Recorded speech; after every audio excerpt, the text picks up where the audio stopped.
कोविड-19 और आज का मतदाता टीवी में एडवोकेट नरेंद्र शर्मा जी आपका स्वागत है। नमस्कार सर। नमस्कार जी। हमारी टीम की तरफ से जो साकेत बार एसोसिएशन का जो चुनाव हुआ उसमें उपाध्यक्ष पद पे आप चुनाव जीते, उसके लिए बहुत बहुत बधाई। धन्यवाद सर। मैं चाहूँगा जो पहला शब्द चुनाव जीतने के बाद जो बार एसोसिएशन में जितने भी अधिवक्ता जुड़े थे उनके लिए क्या हुआ आपका?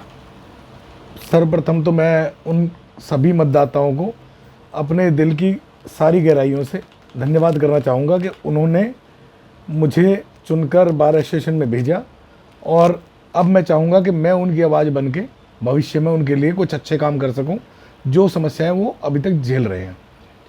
सर, जो कोई भी बार होता है उसकी बहुत सारी कमिटमेंट होती है। कोरोना भी आया था, बहुत सारी चीज़ें आई थी, तो उनकी संबंधित आर्थिक डेवलपमेंट संबंधित एसोसिएशन की बहुत जिम्मेदारी होती है।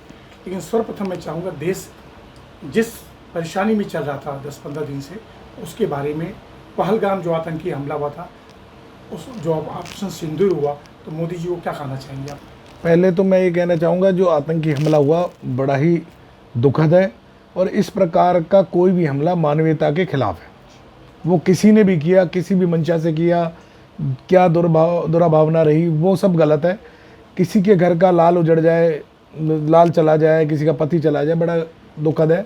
और उसके बाद हमारी सरकार ने उस चीज़ को ध्यान में रखते हुए कुछ तैयारियों का समय लिया, और तैयारियों का समय लेकर उन सारे सबका जायज़ा लेते हुए और बाद में पाकिस्तान पर जितने आतंकवादी कैंप थे उन सबको नेस्तनाबूद किया। और उसके बाद जब पाकिस्तान ने एक रिटेलिएशन दिखाया तो उस रिटेलिएशन का जवाब उन्होंने भरसक तरीके से दिया, और ईंट के जवाब पत्थर से दिया। और उसके बाद कहीं ना कहीं पाकिस्तान को घुटनों पर लाकर खड़ा कर दिया। सर, जो ऑपरेशन सिंदूर नाम दिया गया उसमें बहुत सारी उसको कई रंगों में परिभाषित किया गया। आपके हिसाब से ऑपरेशन सिंदूर कितना बेस्ट था? देखिए, मेरे हिसाब से ऑपरेशन सिंदूर, क्योंकि कहीं ना कहीं कई हमारी माता बहनों का सुहाग उजड़ा, और सिंदूर ऐसा नहीं सिर्फ इसी की परिभाषा है, कई सारी चीज़ों को लेकर है। कभी अगर वही रंग माथे पर लग जाए तो तिलक बन जाता है, और वही अगर मांग में भर जाए तो सिंदूर बन जाता है। तो जो भी ये सरकार ने या सेना ने जो इस पूरे मिशन का नाम रखा वो बड़ा सोच समझ के रखा, कहीं ना कहीं ये लोगों की भावना से जुड़ा हुआ था। सर, अब बड़ा सवाल, आप उपाध्यक्ष बन गए हैं साकेत बार एसोसिएशन जी। कौन कौन सी बड़ी प्राथमिकता होगी? सबसे बड़ी तो प्राथमिकता हमारे यहाँ कई सारी समस्याएं हैं जो पिछली बार एसोसिएशन के समय से चली आ रही हैं।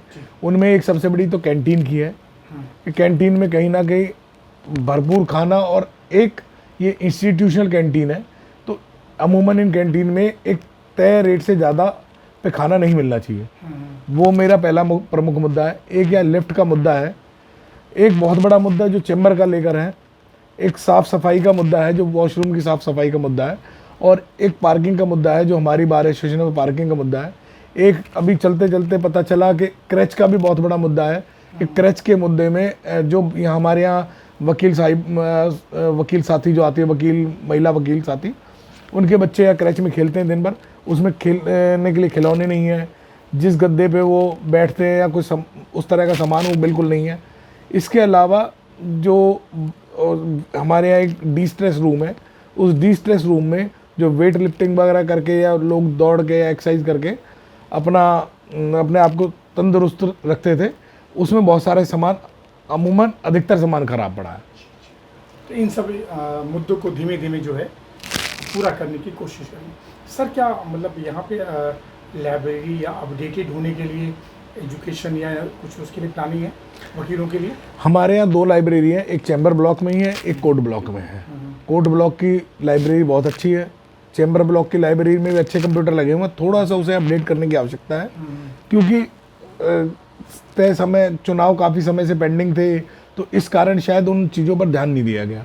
और उसके लिए हमारे यहाँ एक पोस्ट है बाकायदा मेंबर लाइब्रेरी इंचार्ज की, जो इन चीज़ों को ध्यान रखता है। उसका काम ही सिर्फ पर्टिकुलर लाइब्रेरी तक होता है, तो वो लाइब्रेरी को देखेगा और उसकी मदद हम हर तरीके से करेंगे। इसके अलावा जो वकील हैं उनके वेलफेयर के लिए कोई बड़ी स्कीम, जैसे कि और बहुत सारे एसोसिएशन में मैंने काम मतलब बात किया, तो उनका हेल्थ इंश्योरेंस या किसी तरह की और उनको आर्थिक मदद की कुछ प्लानिंग आप फ्यूचर में करेंगे? देखिए, इसमें ऑलरेडी कई स्कीम चल रही हैं। एक स्कीम पूर्व सरकार ने दिल्ली सरकार ने वकीलों को 5 लाख का मुफ्त स्वास्थ्य बीमा और 10 लाख का जीवन बीमा दे रखा था। उस जीवन बीमा पे कहीं ना कहीं सरकार बदली है तो कुछ दिक्कतें लगती हैं कि शायद वो दोबारा पुनः चालू हो या ना हो, तो उस पर ध्यान करना है। दूसरा, जो आप बाकी चीज़ों की बात कर रहे थे कि आर्थिक मदद की, तो हमारी बार एसोसिएशन में किसी दुर्घटना होने पे या बीमारी होने पे 25,000 रुपये का एक मुश्त पैसा मिलता है और किसी की मृत्यु होने पे 50,000 रुपये का। तो इस बारे में कहीं ना कहीं हम, क्योंकि बार के पास बड़ा सीमित फंड होता है, तो इस बारे में बात करके इस जो रकम है इसको बढ़ाने की कोशिश करेंगे।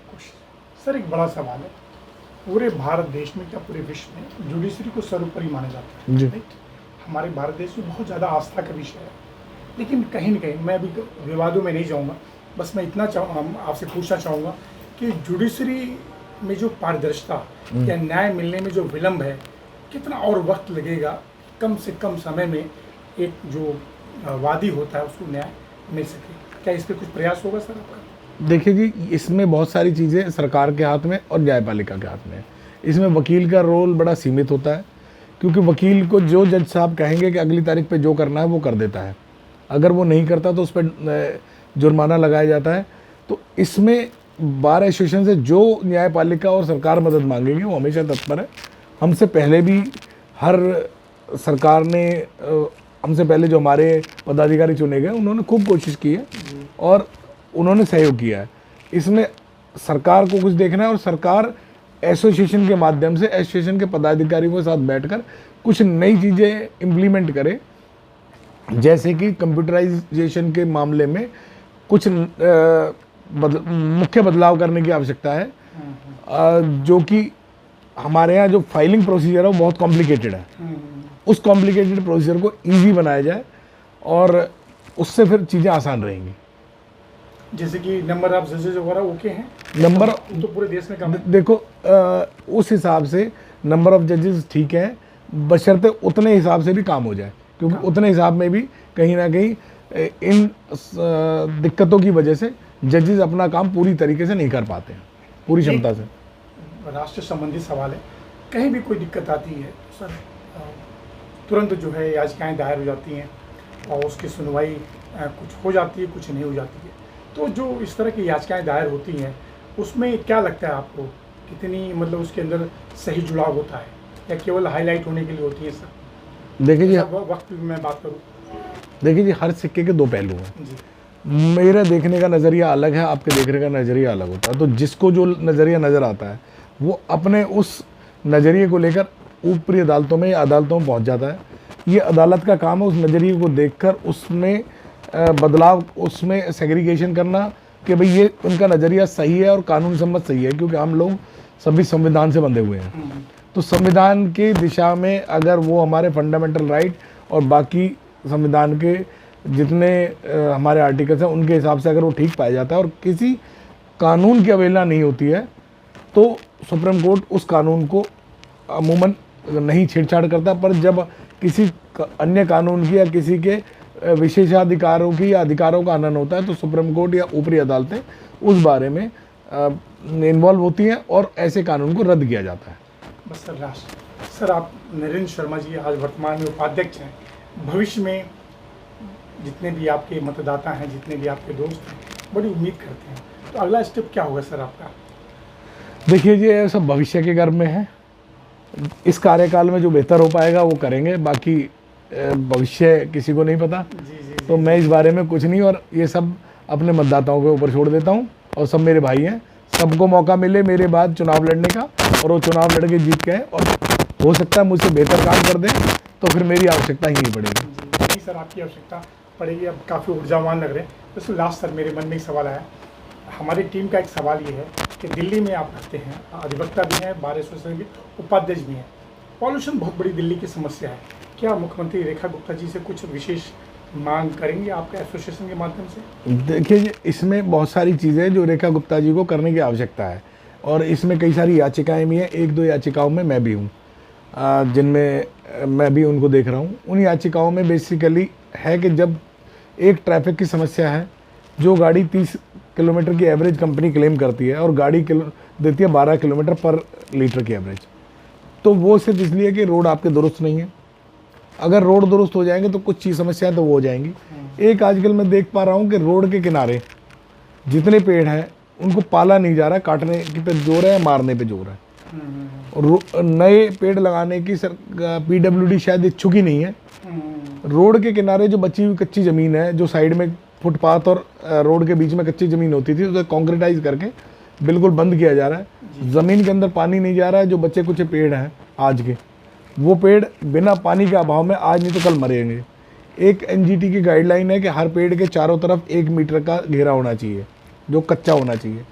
ऐसा कोई घेरा नहीं छोड़ा गया है। तो इस तरह की समस्याएं, फिर जो ये प्रदूषण जो आता है समय समय पर आता है, उसके लिए अन्य कारणों पे सरकार को देखना चाहिए। पहली सरकारें भी कोशिश करती रही हैं और अब सुप्रीम कोर्ट थोड़ा सजग है, पर समय रहते अगर वो चीज़ें हो जाएं और उन पर सख्त कार्रवाई हो तो निश्चित ही प्रदूषण की समस्या काबू में आ जाएगी।